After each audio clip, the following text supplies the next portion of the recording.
pour présenter un tableau de fréquence, on a un peu plus de travail à faire. Donc, faites bien attention qu'il y a une différence entre un tableau croisé dynamique TCD et un tableau de fréquence. Donc, un tableau croisé dynamique, ce n'est qu'un tableau de dépouillement. Donc, c'est ce qu'on a présentement à l'écran. Mais un tableau de fréquence devrait être beaucoup plus précis selon le contexte. Donc, ça doit avoir un titre, des entêtes de colonne, une source s'il y a lieu. Donc, on a un peu plus de travail à faire.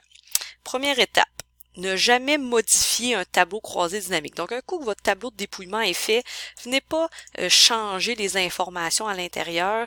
On va vraiment se faire un nouveau tableau. Pourquoi? Parce que si vous restez dans l'option tableau croisé dynamique, vous allez voir que lorsqu'on arrive à faire des représentations graphiques, ça commence à ne plus fonctionner. Donc, toujours bien important, la première étape à faire, c'est de copier votre tableau de dépouillement. Donc, vous le sélectionnez complètement, vous le copiez et vous allez aller le coller dans votre feuille de travail. Donc, nous, on travaillait dans la feuille secteur d'activité. Donc, vous allez le coller. Attention, attention, une petite cloche qui sonne ici. Lorsque vous collez votre tableau croisé dynamique, ne faites pas juste CTRL-V. Vous allez devoir faire le bouton droit pour choisir un collage spécial, le collage de valeurs. Parce que si vous faites juste CTRL-C, CTRL-V, vous allez rester dans l'option tableau croisé dynamique. Donc, un collage de valeurs. Attention, bien important. Si vous oubliez ça, encore une fois, dans vos représentations graphiques, ça ne marchera pas. Donc, c'est normal que vous perdez toutes les bordures, puis les pourcentages, mais il faut absolument que vous ayez un collage de valeurs. Après ça, c'est à vous à travailler pour rendre votre tableau de fréquence qui respecte les normes de présentation. Donc, on a vu des normes de présentation. Ça va être à vous de travailler fort. Donc, il n'y a pas d'options dans Excel. Donc, oubliez ça, là, les options de tableau, des choses comme ça. C'est à vous de faire les bordures, d'ajuster les largeurs de lignes de colonnes, mettre un titre, etc. Donc, étape 6.3, on met un titre. Donc, le titre du tableau devrait toujours être centré sur le tableau complètement. Donc, si vous voyez ici, mon tableau a 3 colonnes. Donc, pour l'instant, c'est pas super, là, mais c'est pas grave. Le tableau a 3 colonnes. La variable, les fréquences absolues, les fréquences relatives. Donc, mon titre devrait couvrir ces 3 colonnes-là et être centré. Les 2 boutons magiques pour un titre sont ici. Fusionner, centrer et renvoyer à la ligne. Donc, fusionner, centrer, ça me permet d'avoir une seule cellule sur tout le tableau. Renvoyer à la ligne, c'est si jamais votre titre est trop long. Donc, on devra l'écrire sur plus qu'une ligne.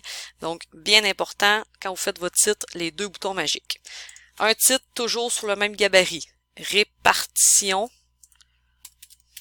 de, vous nommez votre unité statistique précisément. Donc, répartition de, on nomme l'unité statistique. Vous pouvez nommer l'échantillon aussi. Donc, définir l'échantillon complet.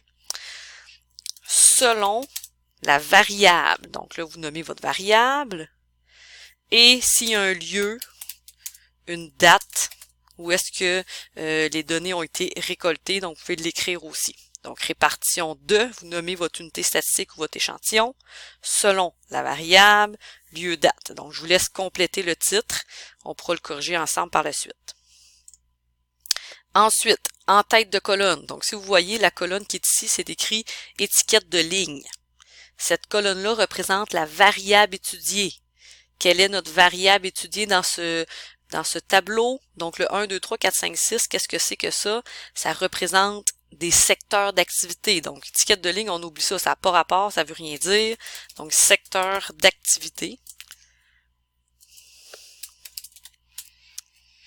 Donc là, vous pouvez ajuster la largeur de la colonne, donc faire apparaître la petite flèche entre les deux, secteur d'activité. Toujours présenter les modalités, on ne laissera pas les codes, ça c'est l'échelle de mesure qui a été utilisée. Nous, le tableau, il faut que quelqu'un, monsieur, madame, tout le monde, regarde votre tableau et comprenne qu'est-ce qui est présenté. Donc 1, 2, 3, 4, 5, 6, on oublie ça. Donc on va aller chercher les vraies valeurs, je vais aller les copier ici.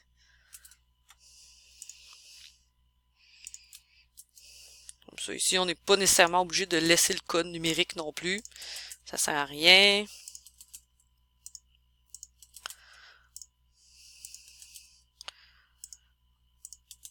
Donc ça ici, je peux agrandir un peu. S'il y en a qui sont trop longs, peut-être les écrire sur 2 lignes. Renvoyer à la ligne, renvoyer à la ligne.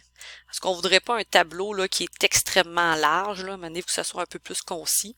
Donc, ma variable secteur d'activité, mes modalités, super. Deuxième colonne, c'est les fréquences absolues. Là, c'est écrit nombre de secteurs d'activité. Qu'est-ce que ça veut dire ça? En fait, ce qui est là, c'est supposé d'être le nombre de gestionnaires associés à chaque secteur. Donc, on oublie ça, c'est toujours sous la forme nombre de, et on nomme l'unité statistique, donc nombre de gestionnaires. Nombre de gestionnaires. Et le deuxième, c'est la troisième colonne, en fait, c'est le pourcentage de gestionnaires. Et venez écrire ça au complet. Donc, je veux pas de symbole de pourcentage. Donc, écrivez le mot pourcentage complètement. Donc là, je l'ai encore mis sur 2 lignes. J'ajuste ça un petit peu. Super. Ensuite, bon, les pourcentages, on peut les présenter en pourcentage. Donc, c'est plus familier pour les gens d'avoir vraiment des pourcentages plutôt que des nombres décimaux. On va se garder 1 ou 2 décimales. Donc, ici, je peux en garder, bon, je vais en garder juste une. La ligne totale, donc on oublie ça, le général, on écrit total tout simplement. Encore une fois, notre but, c'est que ça soit clair, concis, que ça soit facile à comprendre par monsieur, madame, tout le monde. Et ce qui nous reste à faire, ben là, c'est de mettre des bordures, là, que ça soit écrit sous ce soit écrit bon au moins sur la même police, la même grandeur de caractère, qu'il y ait une coupe de bordure, le titre en gras centré, les données centrées. Donc là, il me reste à faire un peu de la mise en page, mettre ça beau. Donc ce que je vais faire, je vais commencer par le titre, si vous voulez, vous n'êtes pas obligé de l'encadrer. Bon, c'est un choix personnel. Donc je vais peut-être encadrer les en-têtes de colonnes, comme ça ici. Je vais mettre une petite couleur là, grisâtre. Donc vous pouvez quand même vaquer à votre imagination là, si vous voulez mettre un peu de couleur là-dedans.